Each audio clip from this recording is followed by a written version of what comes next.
보겠습니다. 창세기 3장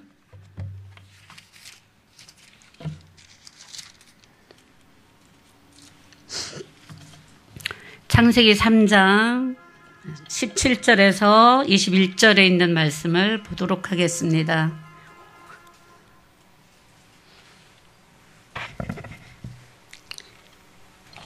다 찾으셨으면 교독하겠습니다. 아담에게 이르시되 내가 내 아내의 말을 듣고 내가 내게 먹지 말라 한 나무의 열매를 먹었은즉 땅은 너로 말미암아 저주를 받고 너는 내 평생에 수고하여야 그 소산을 먹으리라.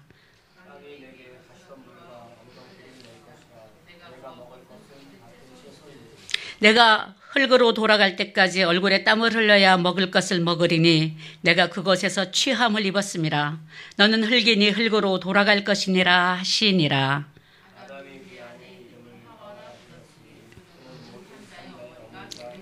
함께 봅니다. 여호와 하나님이 아담과 그의 아내를 위하여 가죽옷을 지어 입히시니라. 아멘. 울리는 것 같아서.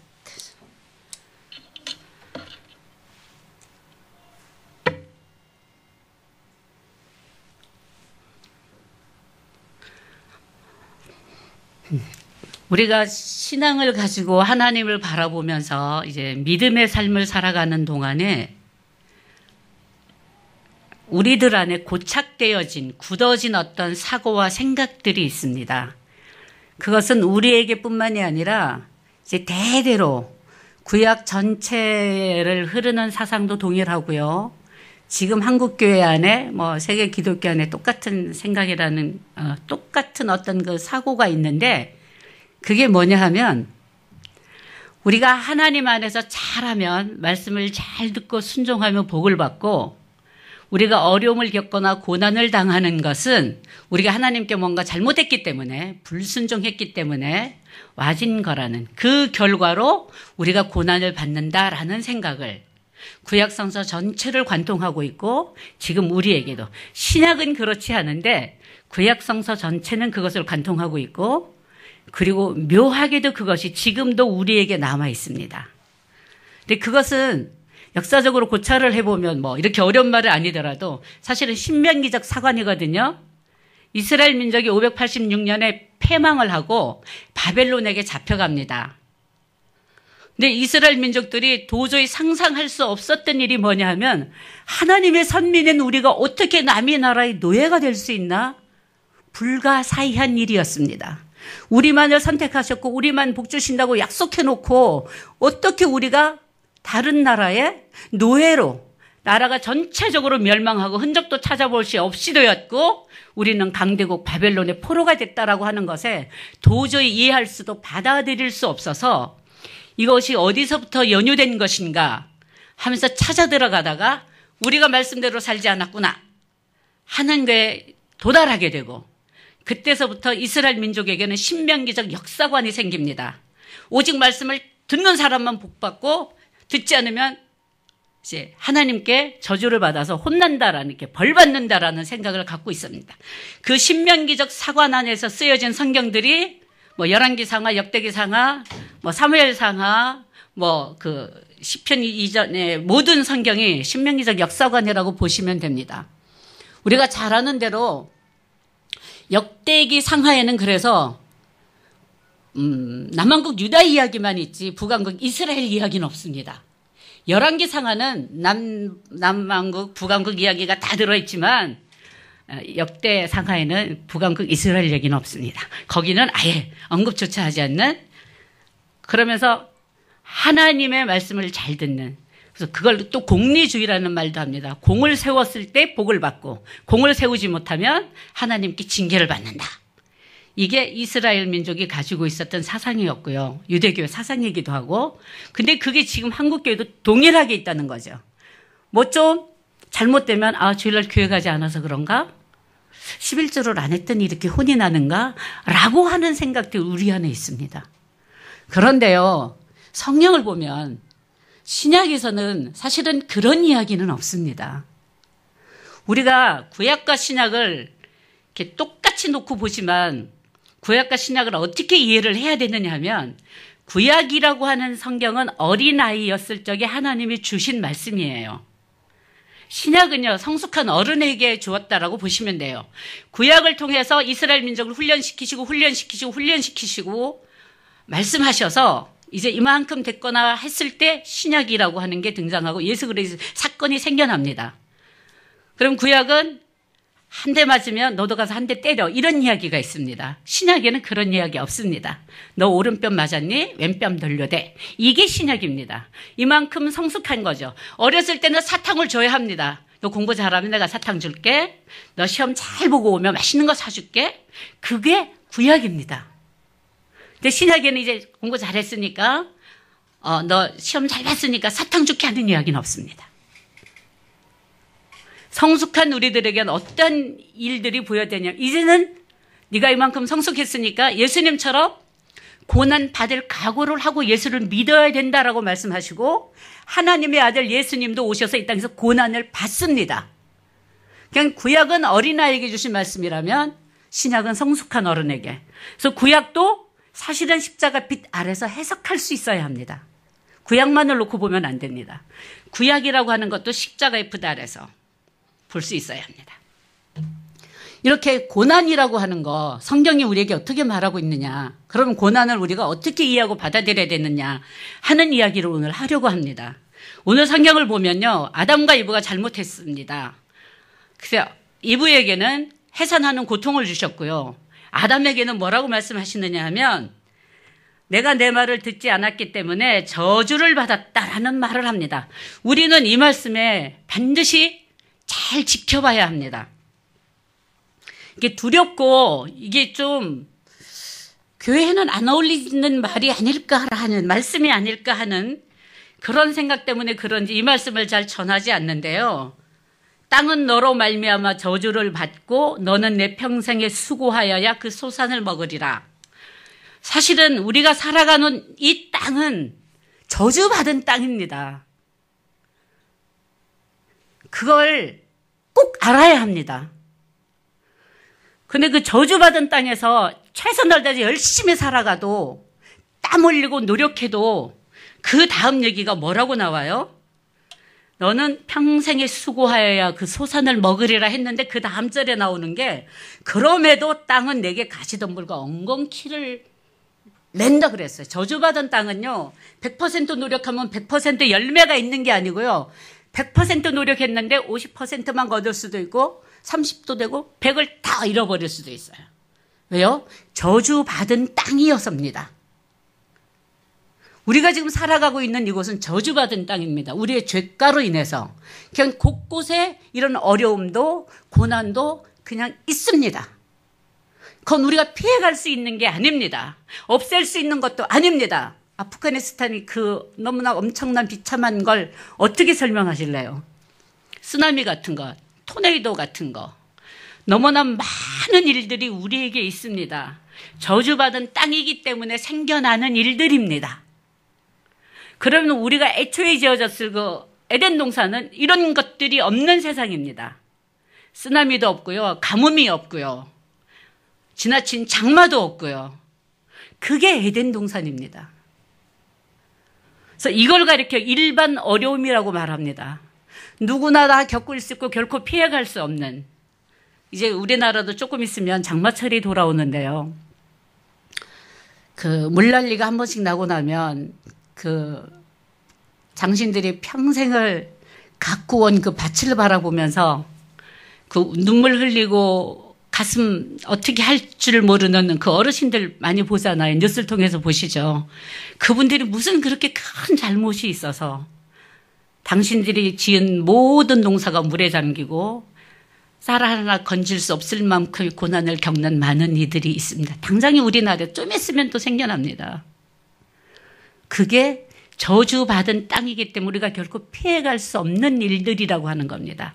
그걸 일반 어려움이라고 그럽니다. 일반 어려움을 이해하기 위해서 우리가 일반적 하나님의 은혜를 나눌 때도, 하나님이 우리에게 부어주신 은혜를 나눌 때도 일반 은혜와 특별 은혜로 나눕니다. 일반 은혜는 예수를 믿든 믿지 않든 모두에게 골고루 주시는, 결코 돈으로 살 수 없는 공기와 햇빛과 바람, 비, 뭐 이런 모든 것들. 예수 믿는 집에만 비 내리는 거 아니잖아요. 그렇죠? 기도하고 기도했더니 우리 집에만, 우리 밭에만 비 왔어. 이거 아니거든요. 모두에게 주시는 애가 빛과 공기와 물이고요. 생산하는 축복을 주셨어요. 생명은 하나님이 아니면 올 수 없는데요. 그러면 정말로 잘못했다면 예수 안 믿는 사람에게는 태를 닫아야 되잖아요. 그거 아닙니다. 예수 안 믿어도 결혼하면 애기 낳고 잘 삽니다. 일반 은혜입니다. 특별 은혜는 지금 여러분과 내가 누리고 있는 예수 그리스도를 믿게 된 믿음이 특별 은혜입니다. 예수 그리스도가 특별 은혜입니다. 어려움도 마찬가지입니다. 그렇게 일반적으로 있어요. 여러분 생각해 보세요. 어려움을 당할 때마다 기도하면 한 사람 한 사람마다 다 찾아가서 하나님 우리의 삶을 간섭하셔야 되는데 그런 하나님 아니십니다. 아, 저 집엔 누가 아프대? 저 집엔 돈이 없대? 하나하나다. 그럼 그건 우리 삶에 간섭해 오시는 건데 우리를 지으실 때 그렇게 지으신 게 아니잖아요. 자주적으로 살아가도록 지으셨기 때문에 그러면 일일이 하나하나서 여기까지 다 하나님이 우리 삶에 간섭하시는 게 아니거든요. 근데 마치 하나님은 그렇게 우리 삶에 간섭해 오시는 분으로 이해하고 있습니다. 아닙니다. 모든 것의 창조의 주인이 되시고 생명의 주인이 되시는 분, 그분이 우리 아버지시고 우리 온 우주 만물을 지으신 분, 사실은 존재 그 자체, 생명 그 자체에다가 의미를 두고 하나님을 믿을 수 있어야 됩니다. 하나님 안에서 우리가 모두 형제라고 하는 그 의식도 있어야 됩니다. 그래야 그 말할 수 없이 어려움과 고통을 겪고 있는 이들로 있어도 기도할 수 있습니다. 근데 우리 그런 의식은 없어요. 나 조금 어려울 때 기도했더니 응답받아서 나 잘 됐어. 그건 참된 간증이 아닙니다. 그렇게 간섭하시는 분이 아니시기 때문입니다. 진짜 간증은 뭐냐면 내가 나 같은 죄인이 십자가의 은혜를 받았고 구원함을 받았습니다 라고 하는 게 우리 간증이 돼야 될 줄로 믿습니다. 어떻게 나 같은 죄인이? 저는 날마다 고맙고 감사한 게요. 어떻게 나 같은 죄인이 하나님을 믿게 되었고 그 믿음 가지고 이 자리까지 온 게 이렇게 이 자리에 이렇게 서 있을 수 있는 것, 이것 자체로 전 너무 좋고 행복하고 감사합니다. 다른 어떤 것도 전 바라지 않습니다. 모두에게 그렇게 골고루 내려지는 이 어려움, 고난, 그러면 그 고난은 그냥 뭐 저주받은 땅에서 살아가는 거니까 어쩔 수 없는 거다라고 그냥 뭐 찬양한다든가, 또 그건 아니죠. 그렇게 일반적인 어려움을 우리가 늘 살아가면서 겪지만 그러나 그것을 해결해 주시러 주님은 오셨거든요. 근데 우리 한 사람 한 사람 가정 찾아가서 집안을 간섭하시지는 않지만 우리가 겪고 있는 어려움과 아픔들을 넉넉히 이겨낼 수 있도록 돕는 겁니다.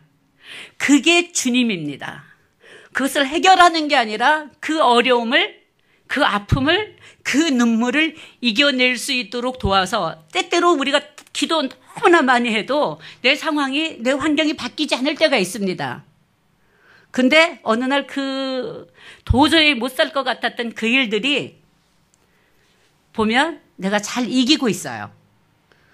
그것이 하나님의 은혜입니다. 그걸 이겨낼 수 있도록 돕는 겁니다. 그래서 기도하고 우리의 믿음을 키워가는 겁니다. 신약성서 복음서에 보면 이런 말씀이 있습니다. 제가 몇 장 잘 못 기억하는데요. 믿음만 있으면, 너에게 겨자씨만한 믿음이 있으면 산을 옮기울 수 있다고 했습니다. 기억하시죠?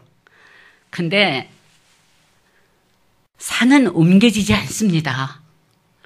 내가 엄청난 믿음을 갖고 있는데 남산으로 옮기겠다고 기도해 보십시오. 기도해도 남산은 옮겨지지 않습니다. 그럼 그건 무슨 뜻일까요? 산을 옮기울 수 있다라고 하는 참된 의미의 그 뜻은 뭐냐 하면 내 앞에 도저히 내 힘으로 넘을 수 없을 것 같은 그 산 같은 어려움들이 늘 내 앞에 있습니다. 기도하다 보면요, 어느 날 그 산이 내 뒤에 있습니다. 내가 그 산을 넘은 겁니다. 산이 옮겨간 게 아니라요. 내가 믿음을 가지고 기도하면서 그 산을 넘어서 어느 날 보니까 내 뒤에 산이 있는 겁니다. 믿습니까? 이게 믿음입니다. 그래서 교회 안에서는 어떤 단어 하나가 저는 교회 안에서 사용되지 말았으면 하는 단어가 하나 있는데 뭐 생각이 다 똑같을 순 없지만 성공이라고 하는 단어는 교회에선 사용 안 했으면 하는 게 제 바람입니다. 그럼 교회에선 어떤 단어 써야 될까요? 승리라는 단어를 쓰는 겁니다. 성공이 아니라 승리입니다. 그래, 내 목숨이 죽을 만큼 힘들어도 나는 예수 그리스도가 견뎌낸 십자가 바라보면서 나도 그 길을 가면서 산 같은 어려움이 있고 거대한 풍랑이 몰아쳐올지라도 어느 날 보면 그 모든 것들은 내 뒤에 있는 하나하나 이겨서 승리의 길을 가는 게 바로 우리들이라는 겁니다. 기억하시기 바랍니다. 믿음은 그 모든 것을 이겨내고 태산 험산 줄령도 내 뒤로 보내는 힘이 있습니다. 그래서 우리는 승리라고 말을 해야 합니다. 성공이라고 하는 그 개념에 빠져서 허우적대면서 한국교회가 이만큼 어떻게 보면 타락의 길을 걷기 시작하는 게 성공이라고 하는 단어에 취해 있을 때서부터 한국교회는 조금씩 보이지 않게 무너지고 있다는 걸 기억하시기 바랍니다. 성공해야 되니까 어느 누구보다 더 큰 교회를 져야 한다라는 거기에 잡혀서 그러면서 사실은 더 흔들리고 무너져 가고 있지 않습니까? 굳이 우리가 말하지 않아도. 승리의 개념으로 교회가 나갔다면 지금 이런 사태까지는 오지 않았습니다. 이렇게 고난이 우리에게 놓여져 있는 저주받은 땅이기 때문에 제가 이렇게 교회 학교 아이들을 이렇게 가르치는 일을 하도 좋아해서 이제 어떻게 하면 아이들에게 지금 이 땅과 하나님 나라를 설명할 수 있을까 하는 걸 고민하며 기도하는 중에 하나님이 어떤 말씀을 주시느냐 하면 에덴 동산이 어디인지는 아무도 모르잖아요. 근데 우리가 살아가고 있는 이곳은 어딘지 알아요. 우리가 보기에는 정말 모두 다 아름답고 너무나 멋지고 예쁜 것 같지만 살아가고 있는 이곳이 하나님 편에서, 우리 편에서 말고 하나님 편에서 보면 이것은 하나님의 감옥입니다. 이해가 되십니까? 하나님이 우리에게 이렇게 무기징역 그리고 아담과 이브를 쫓아내셨습니다. 그래서 우리가 살아가고 있는 이곳이 하나님의 감옥이고 하나님의 감옥은 저주받은 곳이라는 거예요. 근데 그 저주를 풀어주시기 위해서 하나님의 감옥에서 그 저주를 풀어주실 분은 하나님이십니다. 하나님이 내리신 벌은 하나님이 거두어 가시지 않으면 그 누구도 풀 수가 없습니다. 그래서 예수님은 이 땅에 오시는 겁니다. 하나님 자신이 당신이 무기징역 여기선 절대로 살아서 나갈 일이 없습니다. 그래서 예수님을 통해서 다시 새롭게 태어나서 에덴 동산으로 가는 겁니다. 우리가 다시 갈 곳은 그 옛날 우리와 더불어 너무 행복하게 살려고 하셨던 그 에덴 동산입니다. 그래서 여기는 지금 하나님의 감옥이니까 감옥 안에서는 온갖 일이 다 일어나잖아요. 좋은 일보다 나쁜 일이 훨씬 더 많고 답답하고 안타까운 일이 훨씬 더 많은데 그 안에 놓았던 저주를 다 풀어주시기 위해서 이 땅에 하나님은 예수님을 보내주시고 우리가 오늘 그 오신 예수님의 그 부활절을 맞이한 날입니다. 생명의 부활로 그분은 부활하셨고 우리도 예수 그리스도를 믿는 믿음으로 이제 생명의 부활로 부활하게 될 줄로 믿습니다. 그래서 우리가 돌아갈 것은 에덴 동산입니다. 처음에 우리랑 행복하게 살려고 해놓았던 태풍이나 쓰나미나 뭐 아픔이나 고통이나 어려움이나 이런 것이 없는 종신토록 수고하고 땀 흘려도 가지던물과 엉겅퀴가 결단코 자라지 않는 것. 제가 이 본문을 묵상하면서 이건 잠시 여담이긴 하지만 그건 천국은 어떤 곳일까 아무것도 안 하고 먹고 살고 그냥 놀기만 하는 곳일까 했는데 이 말씀을 읽으면서 성랑처럼 비치는 하나님의 그 마음을 이렇게 알 수가 있었는데 우리가 돌아갈 하나님 나라에서 일을 해요. 안 하진 않아요. 하는데 여기처럼 열심히 노력하면 엉겅퀴가 쓴바귀가 자라나지 않고요. 노력하는 만큼 그냥 다 열매로 돌아오는 것이 하나님 나라예요. 다 그냥 열매인 거예요.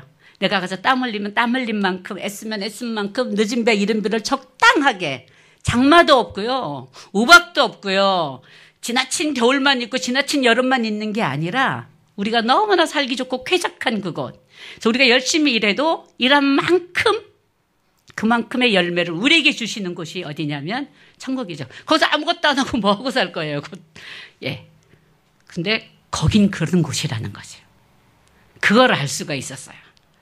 그래서 대비되는 말로 너희 종일토록 수고하고 애쓰고 땀 흘려봐도 가시덤불과 엉겅퀴가 자라서 열매는 얼마 없다라고 하는 것은 이곳이고, 이것을 알 수 있게 되었어요. 뭐 제 말이 다 100% 맞는 건 아닙니다. 저도 하나님과의 그 관계 속에서 아 맞아 천국은 그런 곳이구나 하는 걸 알 수가 있었다라고 하는 이야기를 하고 있습니다. 그러면 그렇게 일반적으로 모두에게 와지는 고난이에요. 근데 딱 그렇게만 얘기하고 끝낼 것이냐? 아니죠. 성경은 고난에 대해서 3가지 이야기를 우리에게 들려주고 있습니다. 그럼에도 불구하고 하나님의 자녀된 우리들에게는 하나님의 뜻을 따라가려면 고난을 겪어야 되는데, 그 고난의 뒤에 하나님이 계획하신 일이 들어있다라고 하는, 일반적인 고난과 다른 예수님의 십자가가 특별 고난인 것처럼 이런 고난이 우리에게도 있을 수 있다라는 겁니다. 예수님에 대해서, 예수님 대에 예수님의 그 십자가의 고난이 끝난 게 아니라 십자가를 지고 가는 그 일은 지금도 계속되어지고 있는 일이라는 거죠. 그래서 예수님의 12제자가 그러했고요. 수없이 그 로마의 폭정에 시달렸던 300년 동안 믿음을 지켰던 굉장히 많은 이들이 그 예수님의 뒤를 따라 십자가를 지고 고난을 따라갔던 사람들이었습니다. 그것은 하나님의 뜻을 이루기 위한 고난이 우리에게 있습니다. 그건 특별한 어떤 사람들에게, 모두에게가 아니라 정말로 하나님의 뜻을 볼 수 있고 알 수 있는 자들, 선교사님들도 이에 속할 수 있습니다. 충분히 우리나라에 들어왔던 언더우드나 아펜셀러 같은 고학력자에다가 의사에다가 거기서 얼마나 많은 것을 누리며 살 수 있겠지만, 유명한 알버트 슈바츠 같은 분도 그럼에도 불구하고 그 어려운 것에 자청해서 들어가서 힘겹고 어려운 모든 것들을 다 견디고 이겨내면서 오직 복음을 위해서 십자가를 마다하지 않았던 그런 고난이 우리에게 있다라고 하는 겁니다. 하나님의 뜻을 세우기 위한, 하나님의 복음의 확장을 위한, 하나님 나라가 더 커지기 위한, 그거는 자원에서 하는 고난, 십자가의 고난이라고 말할 수 있는. 그래서 가끔가다 이제 교역자들, 저도 이제 교역자이긴 하지만 십자가 지시고 어쩌고 너무 많이 애쓰시죠 그러면 정말 저는 그 소리 못 듣습니다. 저는 그런 적이 없거든요. 저는 자원에서 십자가 지고 그래 본 적이 별로 없습니다. 그냥 똑같이, 그럼에도 불구하고 이렇게 서서 쓰임 받는 것 자체로 그냥 감사합니다. 정말로 주님처럼 주님의 뒤를 따랐던 그 예수님의 12제자나 300년 카타콤 시대를 견뎌냈던 그 초대교회 성도들이나 그 목숨을 다 내놓고 말없이 그 선교의 길을 가셨던 분이나 그 전능자의 그늘이를 썼던 그 선교사님도 아프리카에 6개월 만에 그 식인종들에게 잡혀먹이잖아요. 잡혀먹히거든요. 그래서 계속해서 그 교제하려고 다가가서 관계를 이루었다고 생각했는데 마지막 다가간 그 순간에 잡아먹어요. 그게 전능자의 그늘을 쓰신 분. 아내가 그 남편의 훈련 기간 내내 있었던 하나님과 교통하고 교제한 이야기를 쓴 게 전능자의 그늘이거든요. 또 우리 양화진에 가보면 그분 이름을 제가 잊어먹었는데 우리나라에서 6개월 만에 죽은 아리따운 아가씨 선교사님이 있습니다.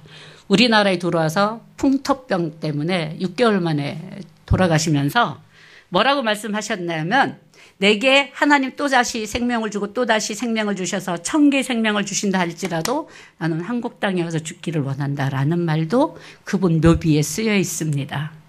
그런 분들도 있습니다. 고난을 각오하고 십자가의 뒤를, 주님이 그 뒤를 따라갔던 이들입니다. 그리고 또 하나의 그 고난이라고 하면 우리가 직면해 있는 상황들 속에서 그 고난에 가지고 있는 의미가 있습니다. 사도 바울이 어떤 일을 경험하느냐 하면 주님을 만났습니다. 근데 사도 바울이 얼마나 놀라운 능력을 갖고 있었냐 하면 손수건을 가지고 누구에 가서 이렇게 안진뱅이가 얹으면 안진뱅이가 일어났고요. 놀라운 역사를 가지고 있었음에도 불구하고 당신은 평생 지병을 앓고 살았습니다. 그게 무슨 병인지 뭐 눈병이라기도 하고 간질이라고도 하고 정확한 건 없습니다. 어쨌든 그것 때문에 그 사도 바울은 말할 수 없는 고난과 힘겨움에 빠져 있었습니다. 그래서 그것이 자기에게서 떠나기 위해서 3번 기도했다라고 하는 말을 하고 있습니다. 잠깐만 찾아보겠습니다. 고린도서 12장 8절 9절입니다. 제가 읽습니다. 고린도서 12장 8절 9절. 이것이 내게서 떠나가게 하기 위하여 내가 3번 주께 간구하였더니 나에게 이르시기를 내 은혜가 내게 족하도다. 이는 내 능력이 약한 데서 온전하여 짐이라 하신지라. 그러므로 도리어 크게 기쁨으로 나의 여러 약한 것들에 대하여 자랑하리니 이는 그리스도의 능력이 내게 머물게 하려 함이라 그랬습니다. 여기서 말하는 3번이라고 하는 기도는 1번, 2번, 3번이라는 뜻이 아닙니다. 이스라엘 민족들이 내가 1번 기도하겠다고 했을 때는 40일을 말하는 겁니다. 40일을 장소를 정하고 시간을 정하고 아침 금식과 정식도 완전수에 이렇게 기도를 하는 겁니다. 그냥 40일씩 3번 했다는 겁니다. 120일 동안 계속 연거푸는 아니겠지만 어느 하루 이렇게 시간을 정해서 40일 동안 쫙 아침 금식하면서 뭐 철야를 했든지 40일 철야를 했든지 뭐 어떻게 한 건 모르겠지만 어쨌든 그렇게 40일씩 3번을 기도하고 얻은 뜻은 뭐냐면 내 은혜가 내가 족하다. 그것은 내가 약할 때 곧 강한 하나님, 내가 모든 능력을 가지고 살았다고 한다면 내가 교만해질 수 있을까 봐. 그래서 결코 그 어떤 것도 내 은혜가 아니라는 말씀을 하고 싶으셔서 너의 병은 내가 고치지 않는다라는 음성을 들은 겁니다. 저는요, 이 말씀을 읽을 때마다 누가 생각이 나냐 하면 솔로몬이 생각납니다. 솔로몬은 구약을 통해서 보면 가장 놀라운 은혜를 받았던 사람 중에 하나가 솔로몬이고요. 신약을 이야기하면 바울입니다. 근데 솔로몬은 그의 마지막이 비참했습니다. 우상을 숭배했어요. 그러면 솔로몬은 뭐가 없었을까 하는 생각을 하는데 사도 바울 것처럼 가시가 없었구나. 그게 우리의 약점이구나. 사람은 그렇게 약점투성입니다. 솔로몬에게도 바울에게 있었던 그 어떤 인간의 힘으로 어찌할 수 없는 약점을 가지고 살아갔다면 그도 너무나 멋진 일생을 맞이했을 거라는 생각을 저는 합니다. 여러분이 살아가면서 어떤 어려움이 있으면 이건 나를 더 사랑하시는 하나님의 은혜임을 깨달으시기 바랍니다. 그래서 우리에게 고난이 있습니다. 그건 놀라운 축복입니다. 놀라운 축복을 받았는데 한 사람은 말할 수 없이 비참한 생을 맞이하고요. 한 사람은 힘겨웠지만 그럼에도 불구하고 승리의 계가를 계속해서 부르며 가잖아요. 근데 그 어려움은 끝이 없었어요. 근데 그것이 내 은혜가 내가 약할 그때 곧 강한 하나님을 나타내 보여주시고 네가 네 병 하나 못 고칠지라도 네가 그 하나님의 능력을 가지고 수없이 많은 환자들을 안진뱅이들을 뭐 죽은 자도 살리고 이런 놀라운 능력들을 바울은 갖고 있었습니다. 믿음이 누구보다 많고 정말 열심히 기도하면서도 뭔가 꼬이지 않는 일들이 계속해서 여러분에게 그래도 조금씩 있고 나로 하여금 기도하게 하신다면 그건 하나님의 축복임을 믿으시기 바랍니다. 바울 같은 축복입니다. 솔로몬 같은 축복은 나를 멸망길로 인도하지만 조금의 어려우면 나를 더 축복하시는 하나님의 은혜임을 꼭 기억하시기 바랍니다. 저는 끊임없이 뭐라 그럴까요? 끊임없이 어려움이 제게서 별로 떠나본 적이 없습니다. 끊임없이 뭔가 계속해서 일어나서 제 모교의 그 친구들, 40년 가까운 친구들은 아직도 너 그러고 있어. 그러고 아직도 그래. 괜찮아. 근데 그게 나를 하나님께로 이끌어 가시는 하나님의 방법인 것을 저는 압니다. 저는 아이도 암에 걸려서 항암 치료를 꽤 오래 했습니다. 그래서 머리카락도 지금 별로 없는, 그거서부터 비롯해서 남편도 아파서 병원에 5년씩이나 제가 식물인간은 아니지만 말 한마디 못하고 손도 잘 못 움직이고 완전히 이게 반신불수가 되어서 병원에서 움직이지도 못하고 걷지도 못하는 상황에서 5년간 병원에 계시기도 하셨고, 다 말할 수 없는 너무나 많은 일들이 제게는 있습니다. 그때마다 기도하게 하시고, 오히려 하나님께 가까이 가게 하시고, 저도 성격이 못돼가지고 제가 되게 못됐거든요. 그래서 누구보다 교만할 수도 있고, 잘난 척 하기도 하고, 그 모든 것들을 잠재우시는, 나를 너무나 잘 아시는 하나님이 가장 좋은 방법으로 나를 지금껏 인도하고 있고 앞으로도 인도해 갈 것을 저는 믿습니다. 그래서 어려움이 있을 수 있다는 거. 살아가면서 무슨 어려움이 있으면 하나님의 고난에 동참하는 어려움일 수도 있고 나로 하여금 은혜를 깨닫게 하는 어려움일 수도 있고 그냥 일반적인 어려움. 나는 아무렇지도 않았는데 쓰나미가 몰려오거나 태풍이 불거나 장마가 져서 내 땅이 전부 잠기거나 할 수도 있다라고 하는 거 기억하시기 바랍니다. 그래서 또 죄를 지어서 그 죄에서 돌이키게 하시는 고난도 사실은 있습니다. 특별히 사랑하는 자에게는 그냥 내버려 두면 당신이 특별히 사랑해서 택한 백성에게는 하나님이 그거 아니야, 그 길 가면 안 돼라는 말씀도 하시곤 합니다. 때때로. 그렇게 고난이 딱 하나님 말씀 잘 들으면 복이고 잘못했을 때 고난 받는 거야 라고 하는 이 원론적인 세계를, 그 사고를 버리시기 바랍니다. 고난은 일반적으로 누구에게나 올 수 있습니다. 그것을 이겨내며 살아가는, 승리하는 게 하나님의 사람들이라는 거. 그리고 때때로 내가 자원해서 하나님 뜻을 이루기 위한 고난이 우리에게 있을 수 있고 또 우리가 부족해서 혹여라도 잘못된 길로 갈까 봐 우리를 계속해서 은혜의 자리로 붙들어 두시려고 하시는 어려움도 있다라는 거. 이것만이 고난이다라고 말할 수 없는, 그럼에도 불구하고 그 모든 것들을 다 이겨내면서 예수님이 십자가에서 승리하신 것처럼 우리도 이 세상 저주받은 이 땅에서 승리하며 살아갈 수 있는 여러분 되시기를 바랍니다. 말씀 한마디만 더 하고 마치겠습니다. 오늘 저희들이 읽은 말씀 중에 하나가 3장 21절입니다. 이게 결론의 말씀이 되는데요. 그렇게 저주받은 땅으로 우리를 쫓아내시면서 하나님께서 하신 일이 있습니다. 여호와 하나님이 아담과 그의 아내를 위하여 가죽옷을 지어 입히셨다 그랬습니다. 저는 성경을 많이 어렵다라고 하시는 분도 있지만 사실 성경은 참 쉽습니다. 저는 참 쉽습니다. 앞에 보면 가시덤불과 엉겅퀴라 그랬습니다. 농경시대에 쓰여진 하나님의 말씀입니다. 농경시대에 나무옷이나 이런 것들은 가시덤불과 엉겅퀴를 결코 막아낼 수 없습니다. 그러나 가죽옷은 막아낼 수 있습니다.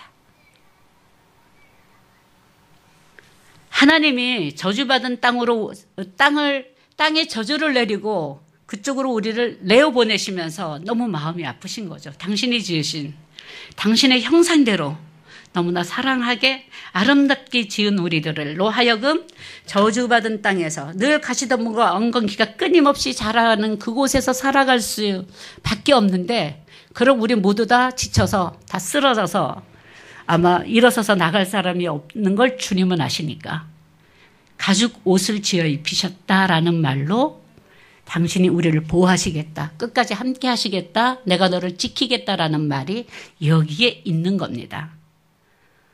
그래서 이 말씀이, 제가 어디 가서 그런 질문을 한번 한 적이 있습니다. 모든 걸 말씀으로 창조하신 하나님이시니까 빛이 있으라, 물이 되어라, 이렇게 모든 것들 사람만 빚어서 만드셨습니다. 그럼 가죽옷을 만드셨을 때 가죽옷이 있어라 하셨을까요?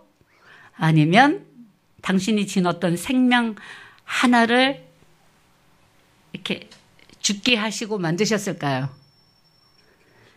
죽게 하시고 만드셨죠. 근데 어디 갔더니 가죽옷이 있어라 해서 만드셨을 거래요. 그래서 죽게 하셨죠. 그리고 어느 날 많은 신학자들이 다 동의하는 건 아니지만 벌써 예수님의 구원이 여기서부터 시작이 된다라는 말씀하시는 분도 있는데 저는 그 말에 동의하는 사람 중에 하나입니다. 하나님은 이미 저주받은 땅으로 우리를 내어 보내시면서 구원하실 길을 다 계획해 놓으셨고 가시던 물과 엉겅퀴를 막아줄, 지켜줄, 보호해줄 그 예수님을 이미 준비하고 계셨고 그 복을 우리에게 주시는 거죠. 지금도 우리에게 예수님은 가죽옷이 되어주신다는 거. 그래서 우리는 세상을 이기며 승리하며 살아갈 수 있다는 거 믿으시기 바랍니다. 기도하겠습니다.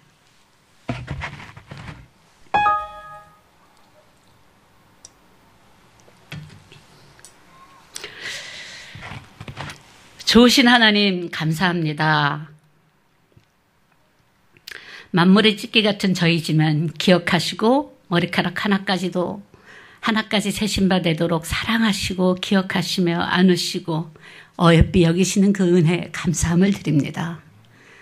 주님 앞에 얼만큼 해야 사랑받을 만큼 또 축복하실 만큼일까요? 그런 것은 없다는 생각이 듭니다. 무조건적인 은혜와 사랑과 자비하심으로 우리가 주님 앞에 설 수 있으며 예수 그리스도라고 하는 놀라운 선물을, 놀라운 은혜를, 놀라운 축복을 받았습니다. 그분이 저주받은 이 땅에서 우리에게 묶여져 있던 모든 죄와 허물을 다 풀어놓아 주시고 우리를 진리 안에서 자유케 하셨으며 영원한 하나님 나라 생명의 부활로 나아올 수 있는 길을 우리에게 열어놓아 주셨으니 감사함을 드립니다. 하나님, 이 땅에 살아가는 동안 끊임없이 우리에게 추위와 더위 그리고 땀 흘리고 수고하여야만 그 소산을 먹을 수 있는데 그럼에도 불구하고 아무리 애쓰고 노력하고 땀 흘려도 때때로 가시던 물과 엉겅퀴가 자라서 우리를 찌르기도 하고 우리를 괴롭히기도 하지만 그럼에도 불구하고 그 모든 것을 견뎌낼 수 있도록 하나님 우리 곁에 계시니 우리를 돌보아 주시니 감사함을 드립니다. 오늘도 그 부활의 주님을 바라보면서 순간순간 우리가 어떻게 할 수 없는 일들을 만난다고 할지라도 늘 이기며 기도하며 믿음으로 승리할 수 있도록 복의 복을 더하여 주옵소서. 이 성림교회가 이 사명을 잘 감당하는 교회가 되게 하시고 성령의 모든 성도들도 이 귀한 하나님의 복음이 변질되지 않고 곡해되지 않고 울곧게 증거되어지도록 주께서 함께하여 주옵소서. 하나님께서 그 사명을 우리들에게 주셨으니 믿음을 가지고 기도하면서 감당해낼 수 있도록 은혜 나려 주옵소서. 우리가 서 있는 그 자리가 늘 승리의 자리가 되게 하시고 예수님의 빛의 자리가 되어질 수 있도록 은총을 더하여 주시옵소서.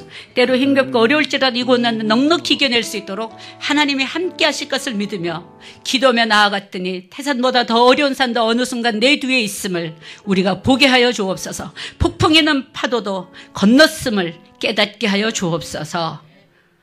그래서 정말 하나님께 영광을 돌릴 수 있고 하나님을 찬양할 수 있도록 함께하여 주옵소서. 지금은 우리 주 예수 그리스도의 무한하신 사랑하심과 하나님 아버지의 아낌없는 은혜와 사랑과 자비를 그리고 내주 교통하시는 성령님의 은혜가 오늘 예배를 드리고 돌아가는 모든 성도들 머리 위에 그들 일터 위에 그들 가정 위에 영원토록 함께하옵시기를 간절히 축원하옵나이다. 아멘. 큰 꿈은 없습니다. 눈물로 뿌린 씨앗들 세상을 뒤덮지 않아도 여전히 충분합니다. 큰 꿈은 없습니다. 맡겨주신 영혼들 그들을 사랑하고 섬기면 그것만으로 난 충분합니다. 그래도 한 꿈은 있습니다. 생명의 말씀을 안고 푸른 들판을 사는 이들, 그 안에 꿈을 봅니다. 한 꿈은 있습니다. 하늘 보좌 버리고 낮아져 이 땅에 오신 주님, 주님만이 나의 꿈이십니다. 주님만이 내 사랑입니다. 세상을 내려놓고 엎드리오니 그런 나를 사용하시는 주님만이 나의 꿈이십니다.